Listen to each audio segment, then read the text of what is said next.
Pernahkah kamu merasa iri ketika melihat seseorang meraih kesuksesan? Atau mungkin hatimu tersentak dengan rasa tidak nyaman saat melihat orang lain menikmati hidup dengan kemudahan?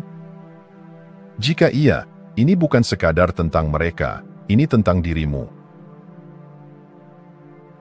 Rasa iri dan cemburu adalah jerat halus yang menghambat kekayaan, bukan hanya dalam bentuk materi, tetapi juga dalam kelimpahan hidup secara keseluruhan. Ketika kita merasa gusar terhadap pencapaian orang lain, itu sebenarnya adalah cerminan dari keyakinan kita sendiri bahwa keberhasilan sulit atau tidak layak untuk kita dapatkan. Pikiran bawah sadar mengirimkan pesan bahwa kita merasa kurang, tidak cukup baik, atau bahwa dunia tidak adil. Dan ironisnya, semakin kita mengutuk keberhasilan orang lain, semakin jauh kita dari keberhasilan itu sendiri. Kemarahan atau kebencian terhadap mereka yang telah lebih dulu mencapai impian mereka adalah tanda ketidakseimbangan dalam diri. Itu adalah perlawanan terhadap kenyataan, seolah kita ingin mengubah aturan kehidupan agar sesuai dengan harapan kita sendiri. Namun, kenyataan tidak berubah hanya karena kita membencinya. Sebaliknya, perlawanan itu hanya menguras energi kita dan membuat kita semakin terjebak dalam pola pikir yang membatasi. Lebih dari itu, mengutuk kesuksesan berarti menolaknya secara tidak sadar. Jika kita percaya bahwa orang kaya adalah serakah, bahwa mereka yang berhasil pasti telah berbuat curang, atau bahwa hidup ini hanya berpihak pada segelintir orang beruntung, maka alam bawah sadar kita akan memastikan kita tidak pernah menjadi seperti mereka. Kita tidak bisa menjadi sesuatu yang kita benci. Jadi, bagaimana jika kita mulai melihat kesuksesan orang lain sebagai inspirasi? Bagaimana jika, alih-alih merasa iri, kita melihat mereka sebagai bukti bahwa keberhasilan itu mungkin? Dengan begitu, alih-alih menutup pintu keberlimpahan, kita justru membukanya lebar-lebar. Apa yang kita izinkan dalam hati dan pikiran kita akan menjadi realitas yang kita jalani.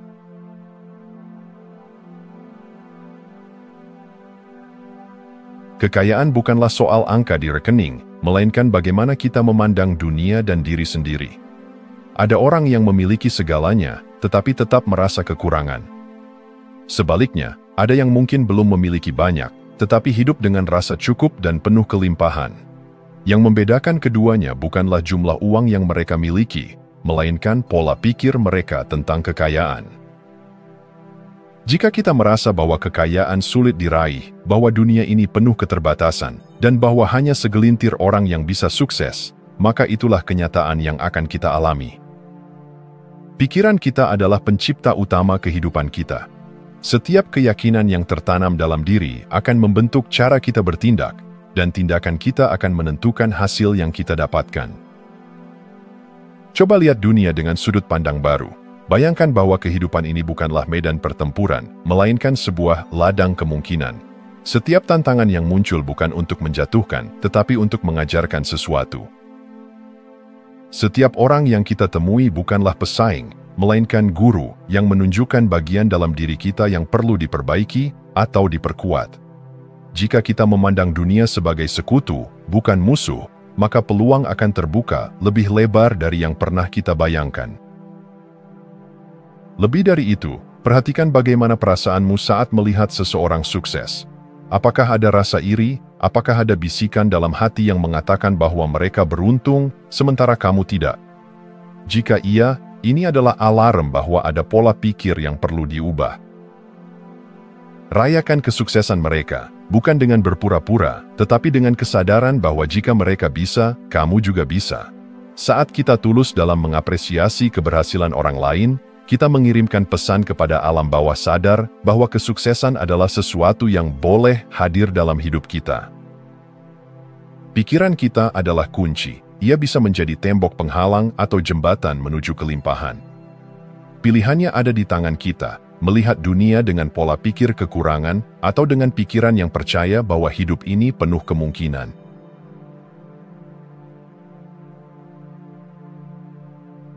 Pernahkah kamu merasa ragu terhadap impianmu hanya karena ada orang lain yang meremehkan?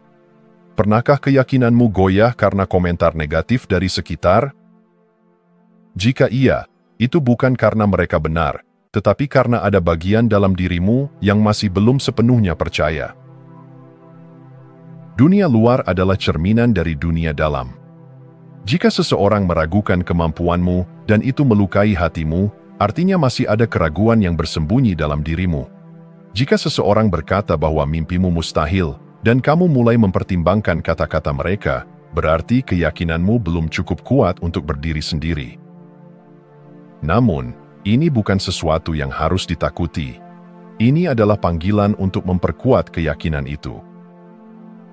Ketika keyakinanmu semakin kokoh, pengaruh opini eksternal semakin melemah. Kamu tidak lagi merasa perlu meyakinkan orang lain atau membuktikan apapun. Komentar negatif tidak lagi menyentuh inti jiwamu karena kamu tahu dengan pasti siapa dirimu dan apa yang kamu perjuangkan. Keyakinan sejati adalah benteng yang tidak bisa ditembus oleh keraguan dari luar. Bayangkan seorang pemahat yang melihat sebongkah batu kasar. Orang lain mungkin hanya melihat batu tanpa bentuk, tetapi sang pemahat melihat sebuah karya seni yang tersembunyi di dalamnya. Ia terus memahat, meski orang lain menganggapnya aneh atau sia-sia. Ia tidak peduli dengan komentar mereka, karena ia melihat apa yang tidak bisa dilihat orang lain. Begitu juga dengan keyakinan, jika kamu bisa melihat potensi dalam dirimu dengan jelas, maka tak peduli sekeras apapun dunia berkata sebaliknya, kamu akan tetap melangkah. Pada akhirnya, ketika keyakinan mencapai titik puncaknya, tidak ada yang bisa menggoyahkanmu. Kamu tidak lagi menunggu persetujuan, tidak lagi terpengaruh oleh keraguan orang lain. Sebab, kamu tahu bahwa dunia luar hanya akan menyesuaikan diri dengan apa yang sudah kamu yakini dalam dirimu, dan saat itu terjadi, impian yang dulu tampak jauh akan mulai beranjak mendekat.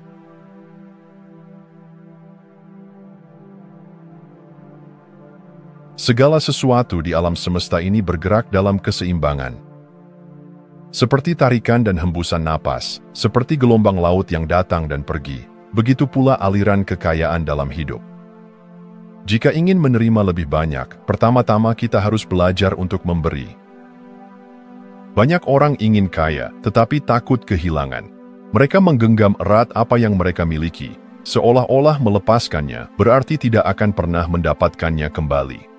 Padahal prinsip dasar kekayaan adalah pertukaran. Uang, energi, dan kebaikan bekerja dalam siklus yang selalu bergerak. Jika kita menolak untuk memberi, kita juga menutup pintu untuk menerima. Lebih dari sekadar materi, hukum timbal balik berlaku dalam segala aspek kehidupan. Jika kita ingin dihormati, kita harus lebih dulu memberikan penghormatan kepada orang lain. Jika ingin dikelilingi oleh cinta dan dukungan, kita harus lebih dulu menanam benih kebaikan. Apa yang kita berikan kepada dunia, itulah yang akan kita terima kembali. Namun, memberi tidak bisa dilakukan dengan hati yang berat. Jika kita memberi dengan rasa takut atau keterpaksaan, kita hanya mengirimkan sinyal kelangkaan ke dalam pikiran bawah sadar kita. Sebaliknya, ketika kita memberi dengan penuh keyakinan bahwa hidup ini melimpah, kita sedang menanam pola pikir kaya dalam diri kita. Perhatikan bagaimana perasaanmu terhadap uang. Apakah kamu merasa cemas saat mengeluarkannya? Apakah kamu menyesal setelah memberi? Jika iya, ini adalah tanda bahwa dalam dirimu masih tertanam keyakinan bahwa uang sulit didapat. Dan selama keyakinan itu ada, uang akan menjauh darimu. Sebaliknya, orang-orang yang benar-benar kaya memiliki sikap yang berbeda. Mereka menghargai uang, bukan dengan ketakutan, tetapi dengan rasa syukur. Mereka memahami bahwa uang adalah alat, bukan tujuan. Mereka memberi tanpa rasa takut, karena mereka tahu bahwa apa yang dilepaskan dengan sukacita akan kembali dalam bentuk yang lebih besar. Jadi, jika ingin hidup dalam kelimpahan, mulailah dengan bertanya, apa yang bisa aku berikan hari ini? Karena dalam memberi, sesungguhnya kita sedang membuka pintu bagi lebih banyak keberlimpahan untuk datang.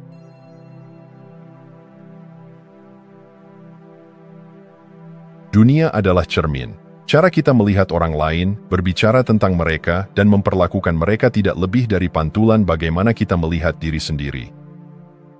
Jika kita sering mengkritik, mungkin tanpa sadar kita adalah orang yang paling keras menghakimi diri sendiri. Jika kita mudah tersinggung oleh kesuksesan orang lain, itu bisa menjadi tanda bahwa kita belum berdamai dengan ambisi dan potensi kita sendiri. Pernahkah kamu memperhatikan bahwa seseorang yang penuh kasih cenderung melihat kebaikan di mana-mana, sementara mereka yang selalu curiga melihat dunia sebagai tempat yang penuh dengan kebohongan dan ketidakadilan? Ini bukan tentang dunia itu sendiri. Ini tentang bagaimana mereka melihat. Jika ada satu hal yang pasti dalam hidup, itu adalah kita menemukan di luar diri kita apa yang telah ada di dalam diri kita. Setiap kali kita berbicara negatif tentang seseorang, kita sedang mengungkapkan sesuatu yang lebih dalam tentang diri kita sendiri.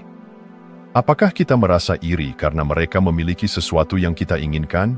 Apakah kita merasa terganggu karena mereka mencerminkan sesuatu yang belum kita terima dalam diri kita? Kata-kata yang kita lontarkan tentang orang lain seringkali adalah bayangan dari luka, ketakutan, atau ketidakpuasan yang belum kita selesaikan. Sebaliknya, mereka yang memiliki kedamaian dalam diri akan lebih mudah menghargai orang lain. Mereka tidak merasa terancam oleh kesuksesan orang lain, karena mereka percaya pada jalannya masing-masing. Mereka tidak terganggu oleh perbedaan, karena mereka telah menerima diri mereka sendiri secara utuh. Jadi, jika ingin mengenali siapa diri kita sebenarnya, perhatikan bagaimana kita memperlakukan orang lain. Jika kita ingin dunia luar berubah, perubahan itu harus dimulai dari dalam. Setiap kali kita memilih untuk memberi apresiasi, melihat kebaikan, dan memperlakukan orang lain dengan hormat, kita sedang memperkuat citra diri yang lebih positif. Pada akhirnya, dunia tidak berubah dengan sendirinya. Kitalah yang mengubah cara kita melihat dunia, dan dunia pun merespons dengan pantulan yang lebih indah.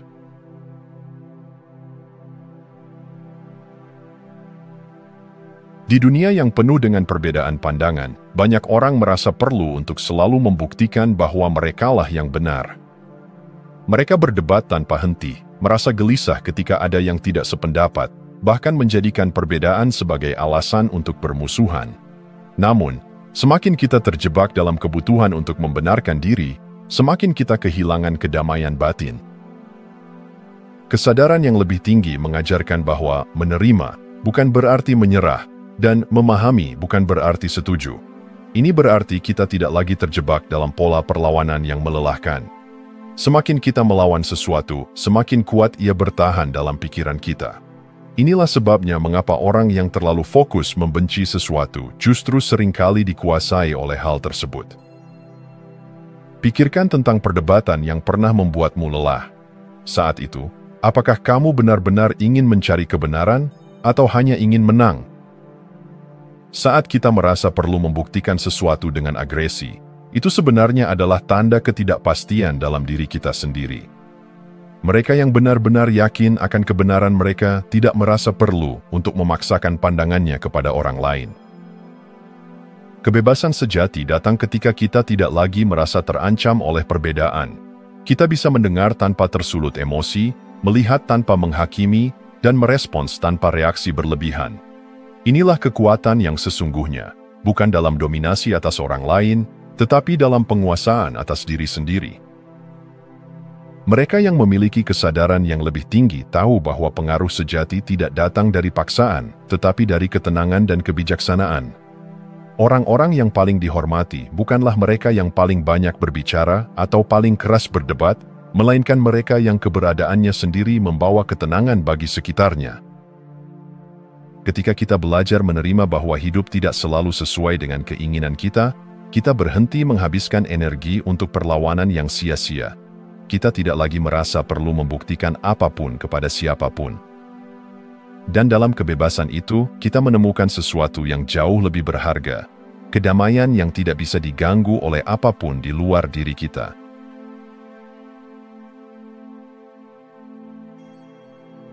Hidup kita tidak ditentukan oleh apa yang terjadi di luar, tetapi oleh pola yang berulang dalam pikiran bawah sadar kita. Jika kita merasa terus-menerus menghadapi masalah yang sama, kesulitan finansial, hubungan yang berantakan, kegagalan yang berulang, maka bukan dunia yang perlu diubah, tetapi pola pikir yang mengendalikannya. Pikiran bawah sadar adalah fondasi dari semua yang kita alami. Apa yang tertanam di dalamnya akan membentuk keputusan, reaksi, dan bahkan kebetulan yang kita alami setiap hari. Jika seseorang tumbuh dengan keyakinan bahwa dunia ini penuh dengan keterbatasan, maka seluruh hidupnya akan menjadi bukti dari keterbatasan itu. Sebaliknya, mereka yang percaya bahwa hidup penuh dengan kemungkinan akan selalu menemukan jalan, bahkan ketika tidak ada jalan yang terlihat. Seringkali, kita tidak menyadari pola bawah sadar yang telah mengendalikan kita selama bertahun-tahun. Mengapa seseorang terus-menerus memilih pasangan yang tidak menghargainya? Mengapa ada orang yang selalu merasa tidak cukup, berapapun jumlah uang yang mereka miliki? Semua ini bukan kebetulan, melainkan cerminan dari keyakinan yang tertanam di bawah sadar mereka. Mengubah pola hidup bukan hanya tentang berpikir positif sesaat, tetapi tentang menyadari apa yang telah lama tersembunyi. Kita harus berani bertanya, keyakinan apa yang telah membentuk hidupku selama ini? Apakah pola ini membawaku pada kehidupan yang kuinginkan? Kesadaran adalah langkah pertama. Setelah itu, kita bisa mulai menanamkan pola pikir baru. Lingkungan yang mendukung, afirmasi yang berulang, serta tindakan kecil yang selaras dengan visi kita akan membantu membentuk pola hidup yang berbeda. Saat kita mengubah apa yang tertanam di dalam, realitas di luar mulai menyesuaikan diri. Dunia hanyalah cerminan dari pikiran kita. Dan ketika kita mulai berpikir secara berbeda, kita tidak hanya mengubah hidup kita sendiri, kita mengubah masa depan yang belum pernah kita bayangkan sebelumnya.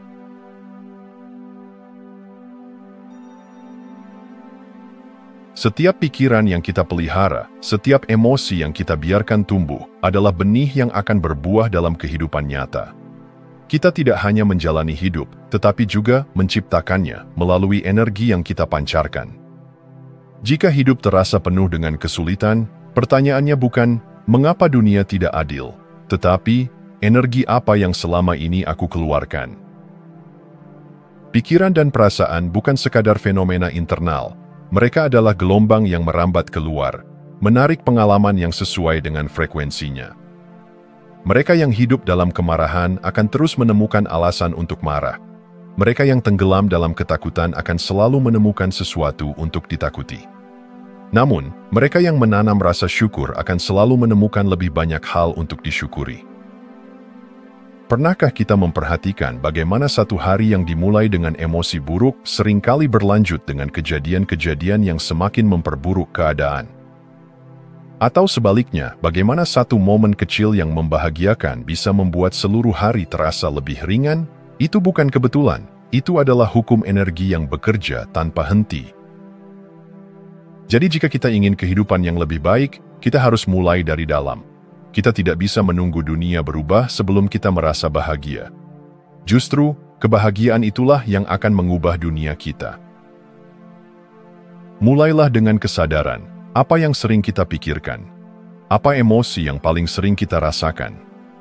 Jika jawabannya adalah kecemasan, kemarahan, atau kekecewaan, maka hidup akan memantulkan hal-hal yang membuat kita semakin merasakan emosi tersebut.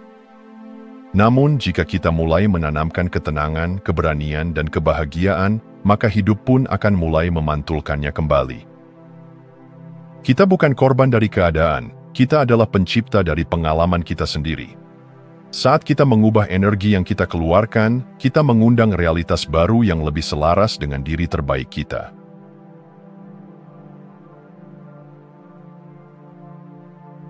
Hidup tidak pernah benar-benar mudah atau sulit.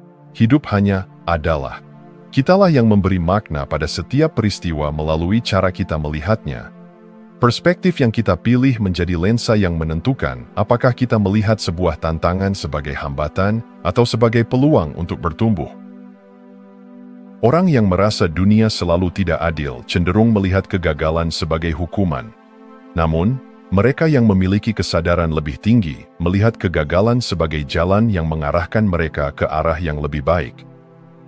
Perbedaannya bukan pada kejadian yang menimpa mereka, tetapi pada cara mereka menafsirkannya. Setiap masalah yang datang membawa dua kemungkinan, membuat kita terjebak dalam keputusasaan atau mengajarkan kita sesuatu yang berharga. Perbedaannya terletak pada bagaimana kita memilih untuk melihatnya. Orang sukses bukanlah mereka yang tidak pernah jatuh, tetapi mereka yang bangkit setiap kali menghadapi rintangan dengan mata yang lebih terbuka dan hati yang lebih kuat. Coba tanyakan pada diri sendiri, bagaimana jika ini bukan sebuah kemunduran, tetapi sebuah pelatihan? Setiap tantangan yang hadir adalah kesempatan untuk mengasah kesabaran, memperkuat keberanian, dan mengembangkan kebijaksanaan. Jika kita melihatnya dengan cara ini, maka tidak ada satupun hal dalam hidup yang benar-benar merugikan. Ketika hujan turun, orang yang mengeluh hanya melihat basahnya jalanan dan langit yang gelap. Tapi bagi petani, hujan adalah anugerah yang dinantikan. Kehidupan bekerja dengan cara yang sama, apakah kita akan mengutuknya atau mensyukurinya, itu tergantung pada sudut pandang yang kita pilih. Pada akhirnya, kebahagiaan bukanlah tentang memiliki hidup yang sempurna tanpa tantangan. Kebahagiaan sejati datang dari kesadaran bahwa setiap kejadian dalam hidup ini, baik atau buruk, adalah bagian dari perjalanan yang membentuk diri kita. Ketika kita mengubah cara kita melihat hidup, hidup itu sendiri pun akan berubah. Jika Anda masih menonton, saya ingin mengucapkan terima kasih. Jika video ini bermanfaat dan menambah wawasan, silahkan membagikan video ini dengan orang lain. Pertimbangkan juga untuk subscribe di channel ini, karena dukungan Anda akan sangat membantu dan berharga. Jangan ragu untuk berbagi pengalaman atau pemikiran Anda di kolom komentar. Semoga hari-hari Anda selalu dipenuhi dengan kelimpahan dan kebahagiaan.